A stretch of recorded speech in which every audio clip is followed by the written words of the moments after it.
Very good afternoon दोस्तों, excellent education channel में आपका स्वागत है दोस्तों, जहां पर आपको कई टिपिकल टॉपिकों को बड़े ही आसान और ट्रिक के साथ में समझाया जाता है। दोस्तों आज हम जिस टॉपिक के बारे में बात करेंगे वो है आमेर के अगले शासक मिर्ज़ा राजा मानसिंह की। दोस्तों आपको वीडियो देखते देखते ही मिर्ज़ा राजा मानसिंह के बारे में सब कुछ याद हो जाएगा। बस आप इस वीडियो के साथ में अंत तक बने रहिए और आपको ये वीडियो पसंद आती है तो इसे लाइक, शेयर और सब्सक्राइब जरूर कीजिएगा दोस्तों। अब चलते हैं दोस्तों। भगवंतास के बाद में अगले शासक बनते हैं मिर्ज़ा राजा मानसिंह। मिर्ज़ा राजा मानसिंह 1589 से 1614 तक।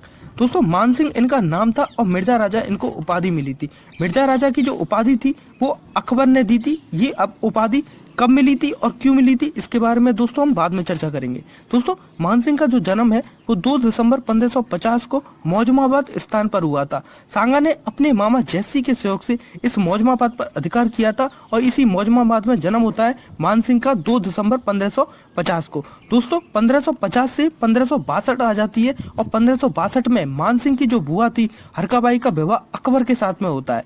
दोस्तों मानसिंह के जो दादा थे भारमल ने क्या किया था, अपने पुत्र भगवंतास को और अपने पोते मानसिंह को अकबर की सेवा के लिए दिल्ली भेज दिया था। दोस्तों अब मानसिंह क्या है, आमेर से आ जाते हैं दिल्ली अकबर की सेवा करने के लिए। दोस्तों बहुत ही छोटी सी उम्र से ही मानसिंह आ गए थे दिल्ली अकबर की सेवा करने के लिए, लगभग 12 वर्ष की उम्र में। इसलिए अकबर मानसिंह को अपने पुत्र मानता था, पुत्र के समान ही मानता था और ये पुत्र के समान को कहा जाता है दोस्तों फर्जंद। अकबर मानसिंह को फर्जंद मानता था। दोस्तों 1562 से लेकर 1614 तक बहुत ही मानसिंह ने लगभग 52 वर्षों तक मुगलों की सेवा की थी। दोस्तों सबसे ज्यादा मुगलों की सेवा करने वाला जो कछवा शासक था वो मिर्ज़ा राजा मानसिंह ही थे।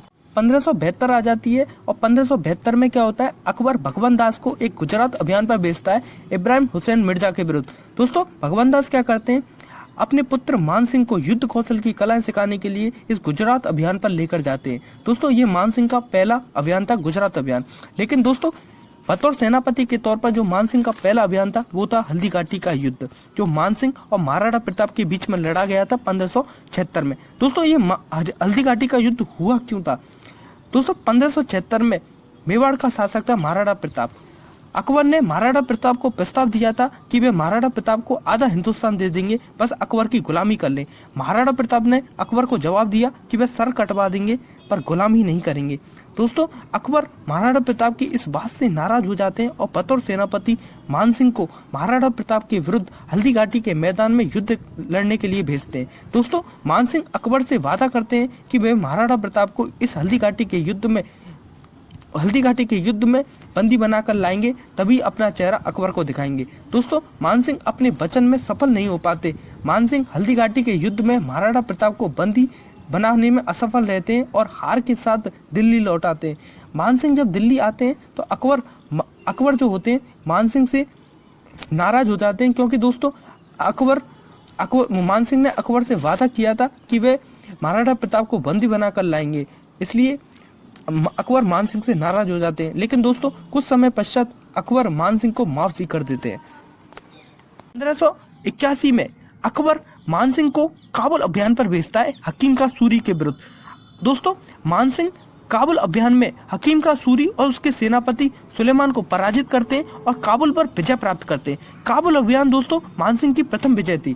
काबुल विजय के पश्चात मानसिंह अकबर के दरबार में आते हैं और अकबर मानसिंह की इस विजय से बेहद खुश होते हैं और खुश होकर उन्हें मानसिंह को कई उपाधियां भी दी जाती है, जिसमें से 7000 का मनसब भी शामिल था। दोस्तों सबसे ज्यादा मनसब प्राप्त करने वाला जो कछवा शासक था वो मिर्ज़ा राजा मानसिंह ही थे। दोस्तों अकबर अपने नवरत्नों में मानसिंह को शामिल करते हैं और साथ ही साथ मिर्ज़ा राजा की उपाधि देते हैं। काबुल अभियान के पश्चात ही मानसिंह को मिर्ज़ा राजा की उपाधि मिली थी। अब मानसिंह का जो नाम था वो पूरा नाम हो जाता है मिर्ज़ा राजा मानसिंह। दोस्तों 1585 आती है और 1585 में काबुल की सूबेदारी भी मानसिंह को दे दी जाती है। 1589 आ जाती है। 1589 में दोस्तों एक दुखद घटना होती है। वो दुखद घटना ये होती है कि मानसिंह के पिता भगवंतास की मृत्यु हो जाती है। दोस्तों भगवंतास की मृत्यु के पश्चात मानसिंह को दिल्ली से आमेर बुलाया जाता है, जहाँ पर आमेर के कदमी महलों में मानसिंह का राज्याभिषेक होता है 18 जनवरी 1589 को। दोस्तों अब आमेर की गद्दी पर बैठ जाता है मानसिंह।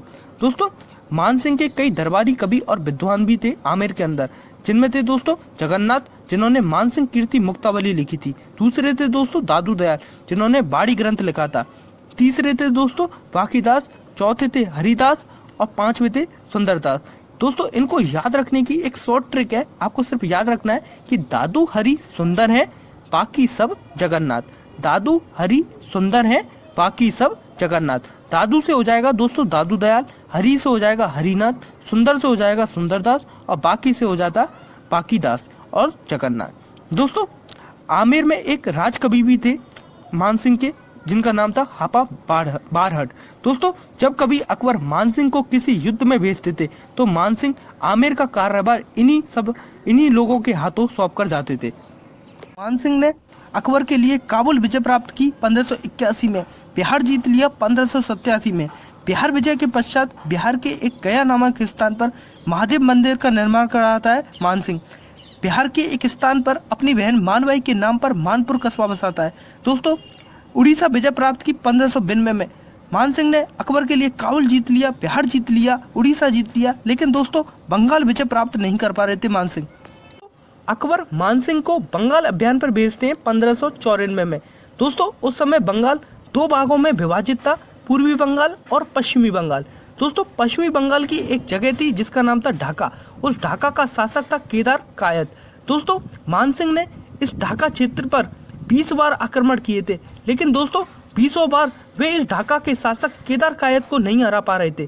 दोस्तों मानसिंह को समझ में नहीं आ रहा था आखिर हो क्या रहा है। जिस मानसिंह ने काबुल जीत लिया, बिहार जीत लिया, उड़ीसा जीत लिया, वो आखिर बंगाल क्यों नहीं जीत पा रहे थे। दोस्तों मानसिंह ने क्या किया, मानसिंह ने अपने कुछ सैनिक इस ढाका क्षेत्र पर भेज दिए इस राज का पता लगाने के लिए। दोस्तों मानसिंह को पता चलता है कि इस ढाका क्षेत्र में एक शिला देवी की मूर्ति थी और जो भी राजा युद्ध शुरू होने से पहले इस शिला देवी मूर्ति का आशीर्वाद लेकर युद्ध में प्रवेश करता है वो इस युद्ध में कभी हारता नहीं है। यही कारण था दोस्तों कि 20 बार आक्रमण करने के बाद भी वे ढाका क्षेत्र पर विजय प्राप्त नहीं कर पा रहे थे। लेकिन दोस्तों मानसिंह क्या करते हैं, इस शिला देवी की मूर्ति को अपने पास मंगवा लेते हैं और 21वीं बार ढाका पर आक्रमण करते हैं। दोस्तों 21वीं बार मानसिंह ढाका के शासक केदार कायद को हरा देते हैं और इस ढाका क्षेत्र पर विजय प्राप्त कर लेते हैं।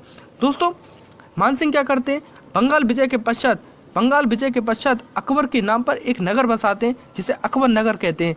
और दोस्तों इस शिला देवी की मूर्ति को दोस्तों मानसिंह अपने साथ आमेर ले आते हैं और आमेर के अंदर एक शिला देवी माता का मंदिर बनवाते हैं और साथ ही साथ जोधपुर में एक नाथ संप्रदाय के लोगों के लिए नाथ संप्रदाय का महामंदिर भी बनवाते हैं। 1605 आ जाती है। 1605 में दोस्तों एक दुखद घटना होती है। वो दुखद घटना क्या थी दोस्तों, अकबर की 1605 में मृत्यु हो जाती है और दोस्तों अकबर का जो पुत्र था सलीम दिल्ली की गद्दी पर बैठ जाता है। दोस्तों अगला शासक कौन बन जाता है दोस्तों, सलीम, जिसे इतिहास में जहांगीर के नाम से जाना जाता है। दोस्तों मानसिंह की बहन मानबाई का विवाह 1585 में इस सलीम से हुआ था और दोस्तों मानबाई और सलीम का एक पुत्र था जिसका नाम था दोस्तों खुसरो। दोस्तों खुसरो और सलीम के बीच में काफ़ी तनाव रहते हैं और इन तनावों से परेशान होकर मानबाई 1604 में आत्महत्या कर लेती है। दोस्तों जिस मानबाई के लिए मानसिंह ने बिहार में मानपुर की स्थापना की थी, पुष्कर में मान महल बनवाया था, काशी में मान मंदिर व सरोवर घाट का निर्माण किया था, वही मानबाई दोस्तों 1604 में आत्महत्या कर लेती है। दोस्तों आगे चलकर सलीम मानसिंह से नाराज हो जाते हैं। क्यों हो जाते हैं दोस्तों मानसिंह से नाराज, क्योंकि मानसिंह अपने भांजे खुसरो को अगला उत्तराधिकारी बनाने की मांग करते हैं सलीम से, जिससे नाराज होकर सलीम मानसिंह को दक्षिण अभियान एलएचपुर भेज देते हैं, जहां पर 6 जुलाई 1614 को मानसिंह की मृत्यु हो जाती है। दोस्तों इसके बाद में आमेर का जो शासक बनता है आगे भाव सिंह बनता है, जिसके बारे में दोस्तों हम अगली वीडियो में चर्चा करेंगे। दोस्तों अगर आपको ये वीडियो पसंद आई हो तो इसे लाइक शेयर और सब्सक्राइब जरूर कीजिएगा। तब तक के लिए दोस्तों जय हिंद जय भारत।